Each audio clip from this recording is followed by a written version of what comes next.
everyone, welcome to Tindamra. రోజు ఇడ్లీ దోశ పూరి తింటే bore కొడుతుందా? అయితే హెల్దీగా ఈ రోజు మనము జొన్న పిండితో గుంత పొంగనాలు ఎలా తయారు చేయాలో చూద్దామండి. ఈ గుంత పొంగనాలు చాలా రుచిగా ఉంటాయి, పిల్లలు కూడా చాలా ఇష్టంగా తింటారు, హెల్త్ కూడా చాలా మంచిది. ఈ గుంత పొంగనాలు ఎలా తయారు చేయాలో చూద్దాం. మా వీడియోస్ ని తప్పనిసరిగా లైక్ చేయండి, షేర్ చేయండి, సబ్స్క్రైబ్ చేయండి, పక్కన బెల్ ఐకాన్ క్లిక్ చేయండి. ఒక గిన్నె తీసుకుని దాంట్లో 2 కప్పుల నిండుగా జొన్నపిండి వేసుకోవాలి. ఏ కప్పుతో జొన్నపిండి వేసుకున్నామో అదే కప్పుతో కొంచెం వరిపిండి వేసుకోవాలి, అదే బియ్యం పిండి అండి. టేస్ట్ తగ్గట్టుగా సాల్ట్ యాడ్ చేసుకోవాలి, కొంచెం జీలకర్ర కూడా యాడ్ చేసుకోవాలి. కట్ చేసి పెట్టుకున్న ఉల్లిపాయ ముక్కలు, తురుము పెట్టుకున్న క్యారెట్ తురుము కూడా వేసుకోవాలి, అలాగే కొంచెం కొత్తిమీర కూడా వేసుకోవాలి. పచ్చిమిర్చిని చిన్న చిన్న ముక్కలుగా కట్ చేసుకుని పచ్చిమిర్చి వేసుకోవాలి.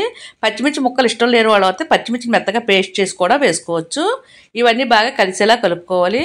ఇవన్నీ ఇలా కలిసిన తర్వాత మీ దగ్గర పుల్లటి మజ్జిగ ఉంటే కనుక పుల్లటి మజ్జిగ వేసి కలుపుకోండి. తర్వాత ఒక 1/2 గ్లాస్ నిండా వాటర్ పోసుకుని ఇలా కలిపి పక్కన పెట్టుకున్నాను. ఇలా పిండి అంతా బాగా ఉండలు లేకుండా బాగా కలిపి మూత పెట్టి ఒక 10 నిమిషాలు పక్కన పెట్టుకోవాలి. ఇలా 10 నిమిషాలు నానడం వలన పొంగనాలు వేసినప్పుడు చక్కగా వస్తాయండి, అలాగే పుల్ల పుల్లగా కూడా ఉంటాయి. పక్కన స్టవ్ పైన చిన్న కడాయి పెట్టుకోవాలి. దాంట్లో ఒక 2 స్పూన్లు నూనె వేసుకోవాలి. నూనె కొంచెం వేడెక్కిన తర్వాత ఒక స్పూన్ నిండగా శనగపప్పు వేసుకోవాలి, అలాగే 1/2 కప్పు నిండగా పల్లీలు వేసుకోవాలి. ఈ పల్లీలు వేసుకోవడం వలన గుంత పొంగనాలు చాలా రుచిగా ఉంటాయి, తింటున్నప్పుడు పంటి కింద పడి. అలానే కొంచెం జీలకర్ర వేసుకోవాలి, కడిగి ఆరబెట్టుకున్న కరివేపాకును వేసుకోవాలి, కొంచెం పసుపు వేసుకోవాలి. మనం వేసుకున్న పోపు సామాన్లన్నీ బాగా వేగిన తర్వాత కొంచెం చల్లారనివ్వాలి. చల్లారిన తర్వాత ముందుగా కలిపెట్టుకున్న జొన్న పిండిలో వేసి కలుపుకోవాలి. పసుపు వేయడం వలన మంచి కలర్ఫుల్గా ఉంటుందండి. ఇలా కలిపిన తర్వాత గుంత పొంగనాలది స్టవ్ పైన పెట్టుకుని కొంచెం వేడెక్కనివ్వాలి. వేడెక్కిన తర్వాత అన్ని గుంత పొంగనాలు ఒక 1/2 స్పూన్ చెప్పి నూనె వేసుకోవాలి. తర్వాత అన్ని గుంత పొంగనాలు ఒక స్పూన్తో ఇలా గుంత పొంగనాల్లా వేసుకోవాలి. మరీ నిండుగా వేసుకుంటే కనుక గుంత పొంగనాలు తీసినప్పుడు కొంచెం కష్టం అవుతుంది. కొంచెం ఖాళీగా ఉంచుకుని మనం వేసుకునే గుంత పొంగనాలన్నీ నింపుకోవాలి. ఇలా గుంత పొంగనాలన్నీ వేసిన తర్వాత స్టవ్ని సిమ్లో పెట్టుకుని పైన మూత పెట్టుకోవాలి. గుంత పొంగన మరింత టేస్టీగా హెల్తీగా ఉండడం కోసం పైన ఇక్కడ నేను నువ్వుపప్పు వేసుకుంటున్నాను. నువ్వుపప్పు పిండిలో వేసుకుని కలిపి కూడా వేసుకోవచ్చు, కానీ ఇలా పైన వేసుకుంటే కనుక పైకి కనపడుతూ చాలా బాగుంటాయి కాబట్టి నేను ఇక్కడ పైన వేసుకుంటున్నాను.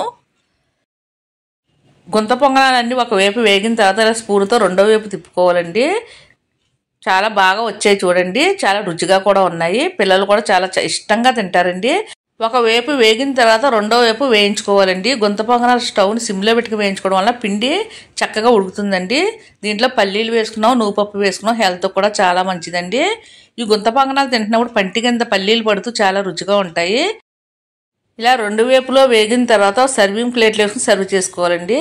మీకు ఎన్ని గుంత పొంగనాలు కావాలో అన్ని గుంత పొంగనాలు ఈ విధంగానే వేసుకోండి. చాలా రుచిగా ఉన్నాయి, హెల్త్ కూడా చాలా మంచిదండి. మీరు కూడా ఒకసారి తప్పనిసరిగా ట్రై చేసి చూడండి. పిల్లలు స్కూల్ నుండి ఇంటికి వచ్చిన వెంటనే ఏదైనా టిఫిన్ కావాలంటే కనుక ఇలా గుంత పొంగనాలు వేసి పెట్టండి, చాలా ఇష్టంగా తింటారు. ఈ రెసిపీ నచ్చినట్లయితే తప్పనిసరిగా లైక్ చేయండి. Thank you.